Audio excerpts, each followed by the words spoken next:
নিতাই জয় শ্রী রাধেশ্যাম। আগের আলোচনায় আমরা জেনেছিলাম যে দেবী সন্ধ্যা কিভাবে বশিষ্ঠ মুনির কাছ থেকে বা ব্রহ্ম ঋষি বশিষ্ঠের কাছ থেকে দীক্ষা গ্রহণ করেছিলেন।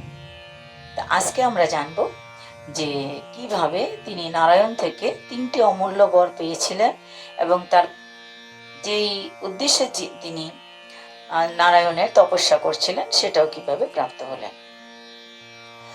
তো দেবী সন্ধ্যা গুরুকরণ করার পর গুরুদেবের আদেশে অর্থাৎ বশিষ্ঠ মুনির আদেশে তিনি যথাবিধি বিধান অনুযায়ী তিনি সমস্ত তপস্যা বা শিক্ষা গ্রহণ করতে লাগলেন। দেবী বশিষ্ঠ তাকে সমস্ত ধরনের শিক্ষা প্রদান করেছিলেন। তো সমস্ত ধরনের জ্ঞান তিনি অর্জন করলেন। সবকিছু জ্ঞান অর্জন করার পর দীর্ঘদিন ধরে সঠিকভাবে শিক্ষা গ্রহণ করার পর হঠাৎ একদিন দেবী সন্ধ্যার মনে উদয় হলো, তার মনে একটা ভাবনা আসলো যে আমি বশিষ্ঠ মুনিকে প্রতিরূপে পেতে চাই, তাকে আমি বিবাহ করতে চাই। তাহলে গুরুদেব কি বিবাহ করবে? এটা সম্ভব নয়। তা গুরুদেবকে এটা বলাও যাবে না।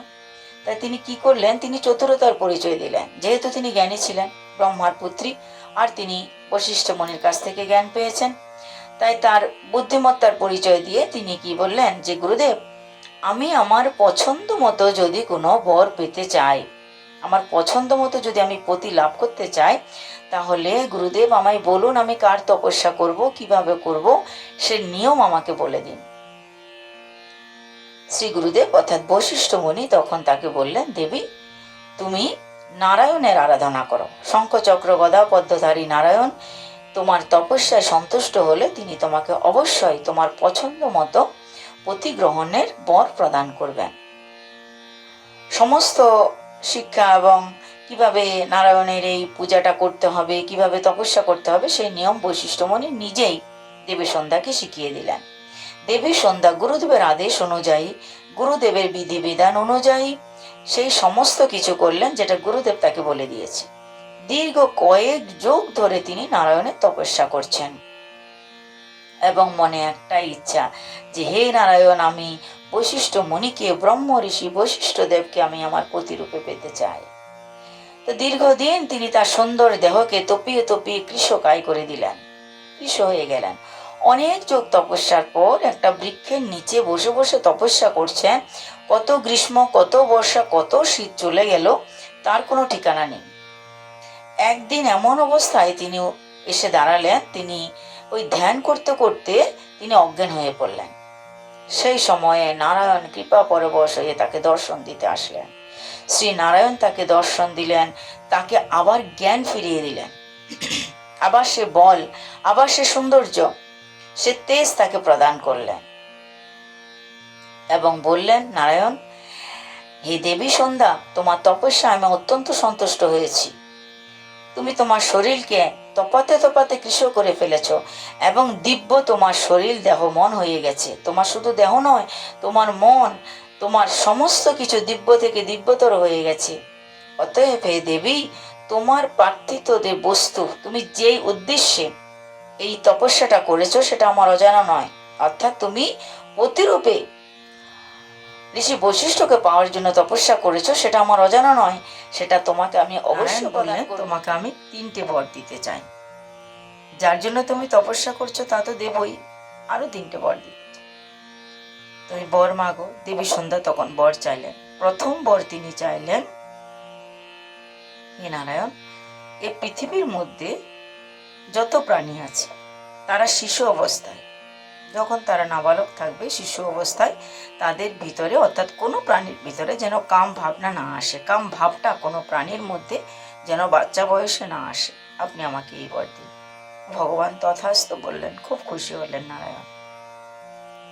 দ্বিতীয় বরে তিনি চাইলেন, হে প্রভু, আমি আপনার কাছ থেকে বর চাইছি যে আমার প্রতি ব্যতীত অন্য কোনো দিকে যেন আমার দৃষ্টি না যায় এবং অন্য কারো প্রতি যেন আমার কাম ভাব না আসে এবং অন্য কোনো পুরুষও যেন আমার দিকে কাম দৃষ্টিতে না তাকায়। যদি কেউ সেই ভাবনা নিয়ে তাকায়, যেন সঙ্গে সঙ্গে তার ভাবটা নষ্ট হয়ে যায়। দ্বিতীয়বার আমায় এটা দিন। নারায়ণ সন্তুষ্ট হলেন, তথাস্তু বললেন। তৃতীয়বারে আমায় দিন, যেন আমি আমার প্রতি সেবা, পুরো নিষ্ঠা, পুরো ভক্তি ভক্তি শ্রদ্ধার সঙ্গে করতে পারি। নারায়ণ অত্যন্ত প্রসন্ন হয়ে তাকে 3টি বর দিলেন এবং বললেন, হে দেবী, তুমি যে কারণে তপস্যা করছিলে, অর্থাৎ ব্রহ্ম ঋষি বৈশিষ্ট্যকে তুমি পতিরূপে যে পেতে চেয়েছ, সেটা আমি অবশ্যই প্রদান করছি, কিন্তু তোমার এই সন্ধ্যা রূপে বা এই দেহে তুমি তোমার পতিকে পাবে না, অর্থাৎ বৈশিষ্ট্যমণিকে পতি হিসাবে পাবে না, কারণ এই দেহে সম্ভব না। কেন? তুমি গুরুকরণ করেছ, শিষ্য হয়েছ, তাই এই দেহে সম্ভব না। তখন দেবী সন্ধ্যা বললেন, হে প্রভু, আমি যদি এই দেহে প্রতিরূপে বৈশিষ্ট্যমণিকে প্রতিরূপে না পাই, তাহলে আমার এই দেহ থাকার আর দরকার কি? আমাকে অনুমতি দিন, আমি এই দেহটা এখনই নষ্ট করে দিই। নারায়ণ বললেন, তোমার দেহ মন দুটোই পবিত্র এবং দিব্য হয়ে গেছে, তুমি চাইলেই যে কোনো প্রকারে এই দেহটাকে নষ্ট করতে পারো না, এই দিব্য দেহ।